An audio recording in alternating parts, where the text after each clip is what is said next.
안녕하세요. 임플란트 타이거입니다. 일하는 저소득층에게 자산 형성을 도와주는 저축 사업이 있습니다. 그러니까 일은 하고 있지만 소득이 적기 때문에 일정한 자산을 모을 수 없는 분들에게 정부에서 일정 금액을 매칭해서 입금해 드리는데요. 최대 4배까지 저축할 수 있는 상품이었습니다. 그런데 이 상품이 지난해까지 운영되다가 중단되었는데요. 많은 분들이 2022년 사업 기다려 오셨을 텐데요. 이것이 드디어 4월부터 신청받기 시작합니다. 기존 통장 사업 자체가 작년 연말 종료가 되었고요. 이제부터 다시 시작하게 됩니다. 그렇기 때문에 어떤 분들은 분명히 지난해까지 여러 가지 유형의 자산 형성을 지원해주는 통장이 있었는데 왜 요즘은 신청받지 않는가 궁금해 하시는 분들도 많았을 겁니다. 자, 여기 정부에서 발표한 자료를 보면서 정확하게 알아보겠습니다. 신규 도입 희망 청년내일 저축계좌 사업 안내인데요. 기존 통장 사업 유형이 5개였습니다. 희망 키움 통장 1사업, 2사업이 있었고요. 내일 키움 통장, 그리고 청년 희망 키움 통장, 청년 저축계좌 이렇게 5가지 유형의 통장이 있었는데 이것이 지난해 12월 종료가 되면서 현재까지는 신청받지 않고 있습니다. 그렇기 때문에 2022년 기존 5개 통장에 대해서는 신규 가입이 없고요. 기존에 가입했던 분들은 만기가 될 때까지 적립해드립니다. 다만 올해부터는 신규로 통장 사업 유형을 5개에서 3개로 바꿨는데요. 희망저축계좌 1, 희망저축계좌 2, 청년내일 저축계좌 이렇게 3개 유형의 통장으로 바꿔서 시행하겠다라고 밝혔습니다. 시행 시기는 다음 달입니다. 4월 이후 예정되어 있지만 정확한 날짜는 아직 정해지지 않았습니다. 구체적으로 시행 시기를 살펴보자면 희망저축 1 통장 같은 경우에는 4월에 신청받는 것으로, 희망저축 2 같은 경우에는 6월부터, 청년내일 저축계좌는 9월부터 신청받는 것으로 잠정적으로 계획하고 있습니다. 그렇기 때문에 내가 현재 희망저축계좌 1 사업에 해당된다 하시는 분들은 4월부터 신청받을 예정이니까요. 4월 유심히 살펴보시다가 신청기간 정확하게 발표되면 반드시 놓치지 마시고 신청하시기 바랍니다. 앞으로 모집 일정에 대해서는 홈페이지를 통해서 안내할 예정이니까요. 희망저축계좌 1사업 먼저 4월부터 시작한다 하는 내용 눈여겨보셔야 될 것 같습니다. 자, 여기 그림으로 살펴보면 지난해 종료된 기존 통장은 희망키움 통장 1, 그러니까 기존의 생계급여나 의료급여 수급자들이 신청했던 통장이고요.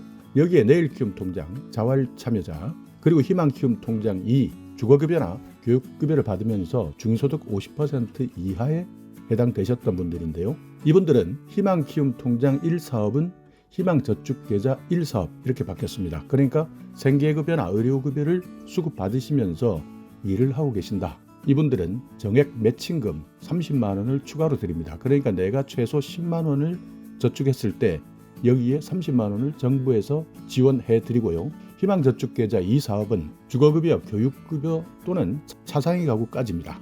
여기에 내가 10만 원을 저축하게 되면 정부에서 10만 원을 매칭해 드리는 것이죠. 청년희망키움 통장과 청년저축계좌는 이름이 모두 청년내일 저축계좌로 바뀌었습니다. 다만 기준이 여기에서는 차상위 이하에 있으신 분들이냐 아니면 차상위를 초과하느냐에 따라서 2가지로 나뉘는데요. 정부 매칭금이 30만 원이냐 10만 원이냐 이렇게 나뉘는 겁니다. 그러니까 정부 매칭금이 30만 원인 경우에는 만 15세에서 39세 이하의 청년이면서 생계, 의료, 주거, 교육급여를 받고 있거나 차상위 가구에 해당되시면 청년내일 저축계좌 정부 매칭금을 30만 원을 받을 수 있고요. 만 19세에서 34세이면서 중위소득 50%에서 100% 사이에 해당되신다면 정부 매칭금 10만 원을 받을 수 있습니다. 그러니까 청년내일 저축계좌는 4가지가 모두 충족돼야 되는데요. 연령, 개인소득, 가구소득, 가구재산 이 4가지가 모두 충족돼야 됩니다.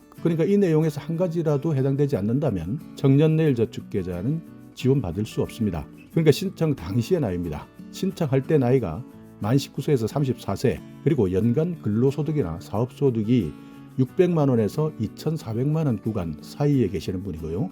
기준 중위소득 100% 이하에 해당되셔야 됩니다.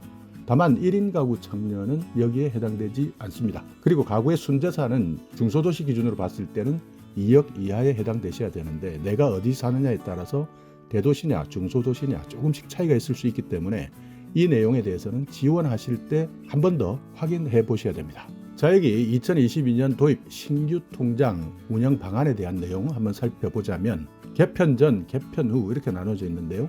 대부분은 비슷합니다. 희망저축 1계좌는 4월부터, 희망저축 2계좌는 6월부터, 청년내일저축계좌는 9월부터 모두 근로해야지만 신청할 수 있는 것으로 변경되었고요. 나이 제한은 기존과 같습니다. 가입 대상은 희망저축 1계좌는 생계의료, 희망저축 2계좌는 주거, 교육급여, 차상위 계층, 청년내일저축계좌는 생계의료, 주거, 교육, 차상위 초과까지 모두 받을 수가 있고요. 차상위를 초과하는 청년 같은 경우에는 차상위 초과 청년내일 저축계좌에 신청 가능합니다. 본인저축 10만원에 희망저축 1계좌는 30만원 추가 지원, 희망저축 2계좌는 10만원 추가 지원, 청년내일 저축계좌는 차상위 이하냐 차상위를 넘느냐 여기에 따라서 30만원, 10만원 이렇게 나뉩니다. 그러니까 3년이 지나게 되면 희망저축 1계좌는 1,440만원을 받을 수 있는데요. 내가 실제 불입했던 금액은 360만원인데요.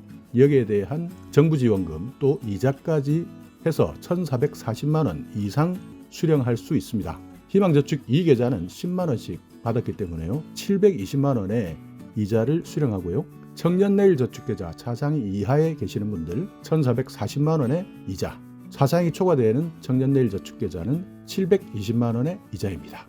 여기서 다만 3년이 지났을 때 희망저축 1계좌는 탈수급해야 되고요. 희망저축 2계좌는 교육이나 사례관리를 받으셔야 되고 청년내일저축계좌는 교육을 이수하셔야 됩니다. 자, 여기에서 모든 우리나라 정부 지원 사업을 보면 중복으로는 가입 불가합니다. 그러니까 보통 보면 이런 청년저축계좌를 중앙에서 내려준 내용을 가지고 지방자치단체에서 유사하게 만든 경우도 있습니다. 그러니까 서울형 자산형성 지원사업 이런 식으로 제목만 바뀌는 경우도 있고요.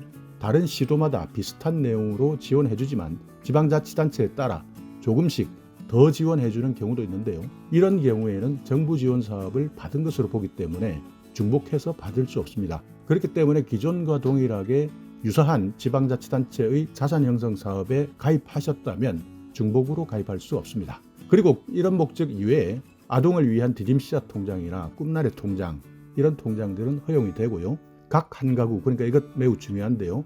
한 가구당 한 번 지원합니다. 그러니까 지원금을 가구 내에서 한 번이라도 받았다면 같은 성격의 새로운 사업은 재가입할 수 없습니다. 만약 과거에 가입했다가 중도 해지하신 분들도 있을 텐데요. 이런 분들은 지원금 계좌를 해지하고 이것을 지방자치단체에서 확인한 다음 재가입에 대한 승인을 받으면 가능합니다. 다만 청년에 대해서는 다른 기준을 가지고 있는데요. 내 가족이 희망키움통장 1이나 2, 희망저축 1, 2 지원을 받았거나 가입 중이라 하더라도 청년내일저축계좌는 가입 가능합니다. 그러니까 청년에 대해서는 조금 더 기준을 완화하고 있으니까요. 각 한 가구다 하더라도 희망저축이 아닌 청년저축계좌를 가입하겠다 하는 분들은 반드시 이 내용 확인하셔서 신청하시면 됩니다. 그리고 국가나 지자체에서 직접 인건비를 지출하는 재정일자리에 참여하는 분들이 있을 텐데요. 그러니까 최근 공공근로나 공공일자리, 그러니까 국가나 지방자치단체에서 직접적으로 인건비를 지출하고 있는 사업, 여기에 참여하셨다면 중복지급이다라고 판단하기 때문에 이분들은 신청할 수 없습니다. 그렇기 때문에 반드시 신청하실 때 내가 국가 또는 지방자치단체에서 직접적으로 인건비를 지불받았던 사업에 참여하셨다면 한 번 더 신청하실 때 확인하셔야 됩니다. 일하는 저소득층에 대한 자산형성 지원사업 지난해 연말 이미 종료되었기 때문에 현재는 시행하고 있지 않지만 이제 4월부터 본격적으로 시행되기 시작합니다. 내가 여기에 해당된다면 미리미리 준비하셔서 날짜 다가올 때 반드시 확인하시고 신청하시기 바라겠습니다. 자, 오늘 영상 여러분께 조금이나마 유익한 정보가 있었다면요. 오늘도 구독 그리고 좋아요 부탁드리겠습니다.